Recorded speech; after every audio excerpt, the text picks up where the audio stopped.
All right, Rob, what do you want to share with the world? Well, for the last decade, I have been on a mission to break free from Big Ag, to never have to go to the grocery store or a restaurant again. That's where this next big journey began.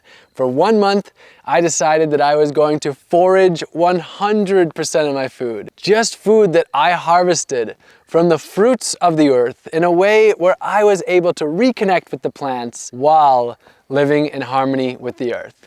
This is the story of the last month, and I'm elated for you to be here to share it with you.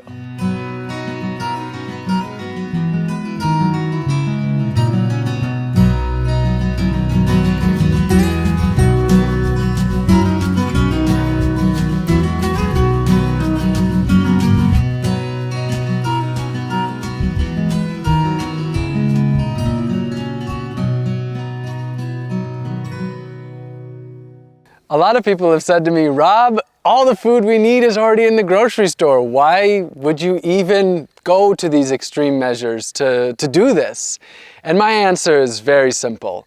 The global industrial food system that we depend on for our food, it is a destructive food system. It is one where every single bite that we take, we are taking a bite out of the planet. I have a desire to live deeply connected with this earth. And for me, I find that connection through foraging. But this isn't just about me. I want to help others reconnect with the earth. And by embarking on this, honestly, sort of extreme project, the idea is to take you along on this adventure and ask these questions, go deeper into our food. And when I say food, I'm also talking about my medicine. Our food is our medicine. So that means no pharmaceuticals, no pharmacies, breaking free from that as well and finding all of my medicine growing on the earth as well. Believe it or not, the preparation for this journey only began 9 days before the month. I arrived in my homeland of the state of Wisconsin,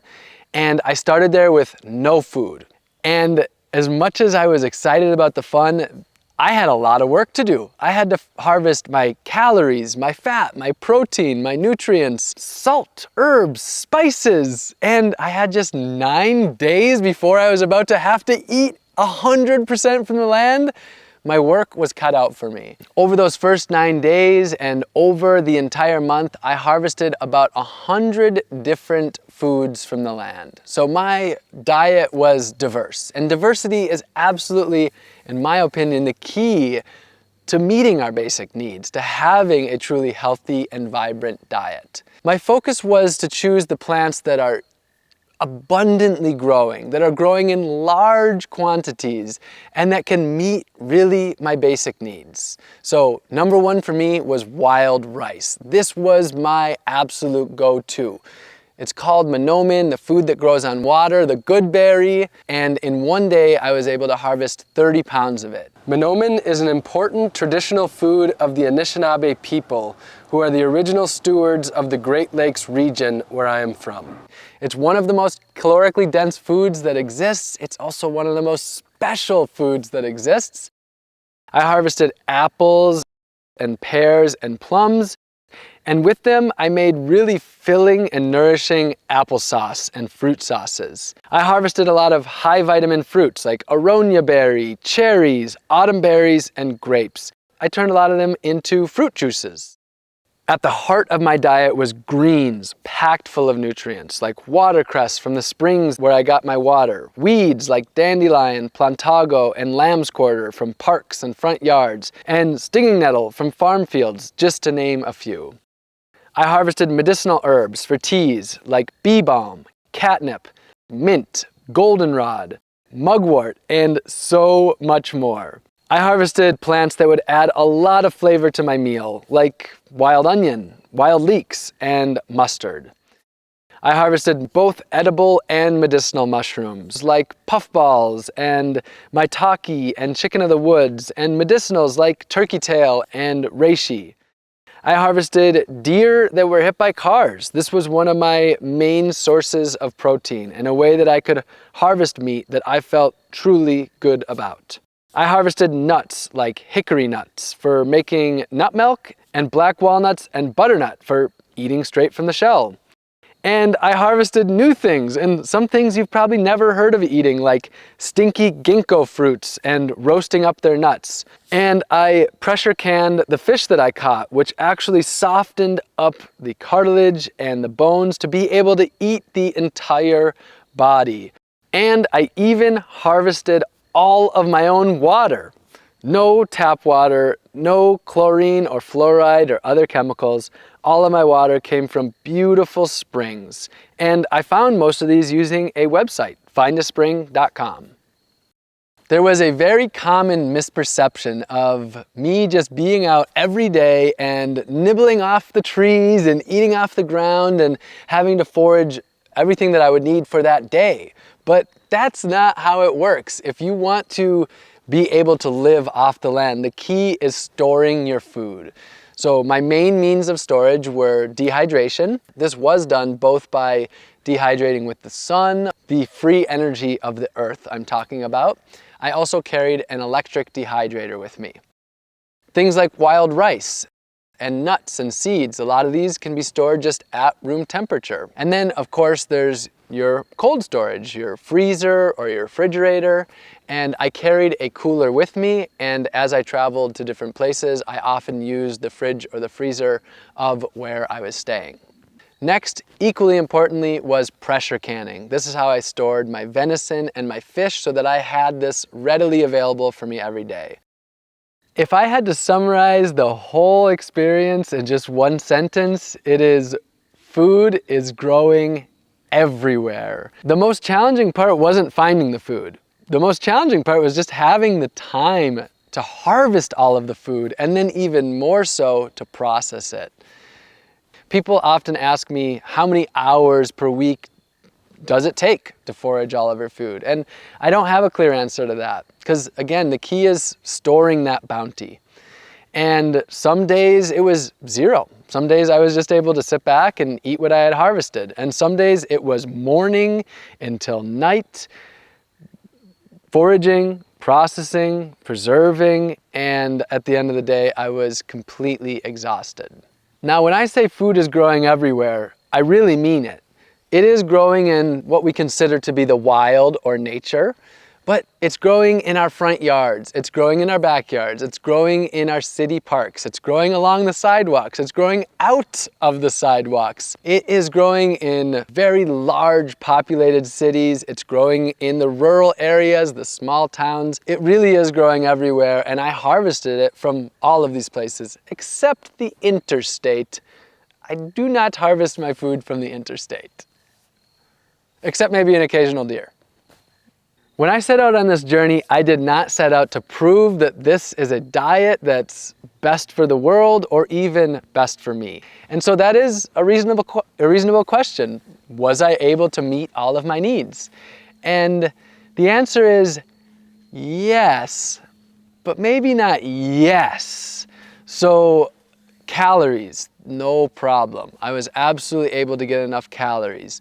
The vitamins and the minerals absolutely feel like that was there. The protein absolutely was there. But where I lacked was fat. I was not able to get enough fat, and this fat, it created the caloric density to have really filling meals. And so because I had enough food, it was just hard to eat enough, I did lose some weight. So over the month, I lost about 5 pounds. And if you think about it, that's about what you would expect. No ice cream, no junk food, no alcoholic beverages. I myself am a fan of eating relatively the same meals day after day after day. I will say that I struggled with flavor. And that really changed on day 19 when I harvested my salt.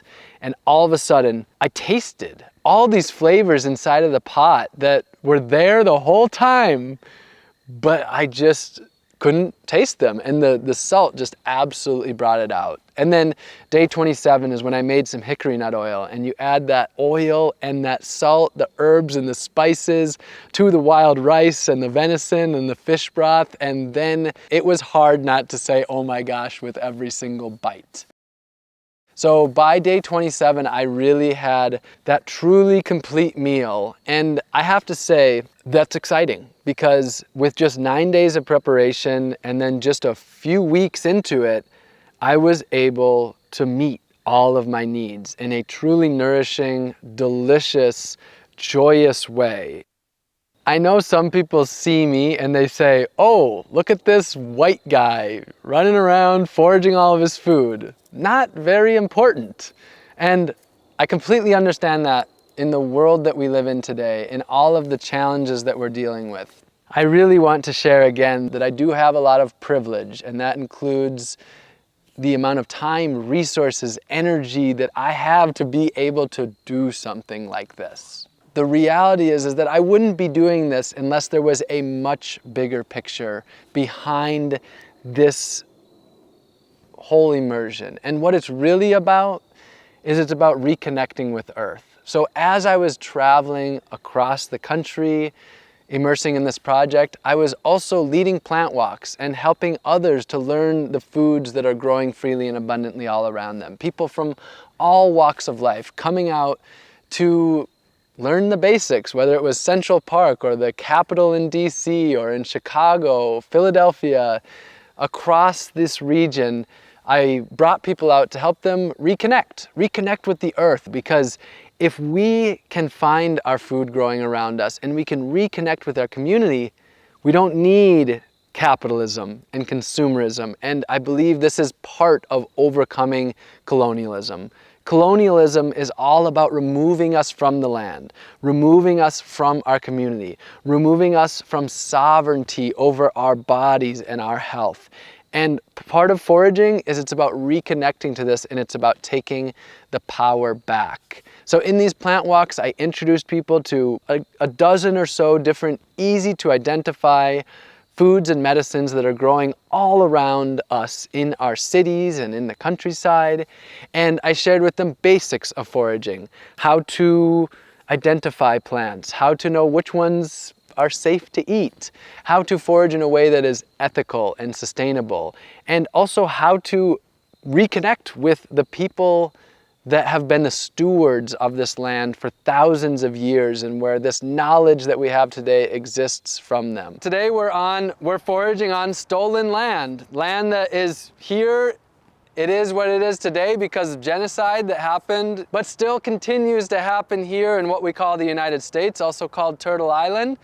And so I think it's a really important thing to acknowledge that and acknowledge the land that we're on, because if we're out foraging and we're connecting to these plants, but we're not connecting to the history of this land, that's a pretty big, important part of equality and justice and regeneration of our earth and community. Now, with that being said, one of the most common things that I hear is, well, Rob, if everybody wanted to forage their food, nature would be destroyed overnight. The truth is, that is not what would happen, because think about it.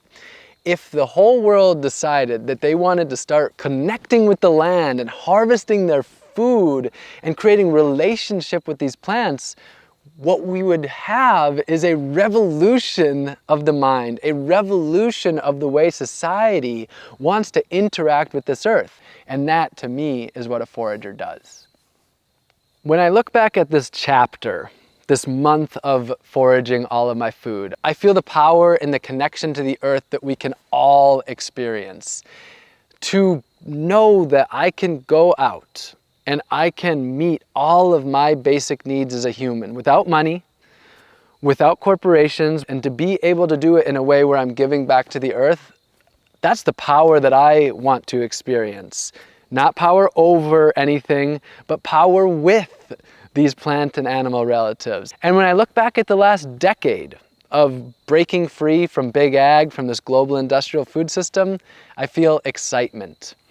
Because although I just finished this month of foraging all my food, I think it's more or less still the beginning stages. It was just a month.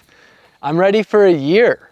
I'm ready to see if I can meet all of my needs, harvesting the food that is growing freely and abundantly from the land, and doing it for an entire year.